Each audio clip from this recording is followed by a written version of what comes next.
Pinuntahan ko ang bahay na natatakot sila pumunta dito kasi sabi nila may tao daw na nakatira dito na hindi mo raw makita.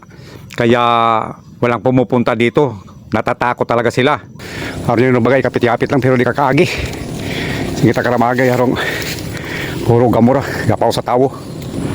Kahitan ko na makagapas ako kato sa bagay. Tanawan ko bagay. Dito na ako. Kawit ah. Muna ako sa bahay. Ganda palang bahay ito eh. Yan o. Dito ako sa kusina. Dito ako lumanay pero dito ako sa labas. May bakhaw pa pala dito. Yan o. Bakhaw to. Yan. Ito ang bahay. Puno na ng baging. Ito na ako sa may pinto ng bahay. Papasok tayo dito sa bahay.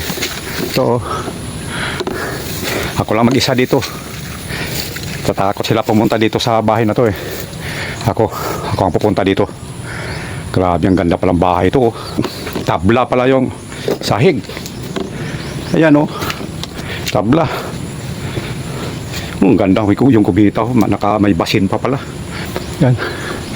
Dito daw sila natatakot eh. Ayan oh. Ayun may kuryente pa, may wire pa. Sabi nila wala nang mga wire ditong natira. Mayroon pa eh. Yun o. Ito yung bahay. Ito yung bahay ito.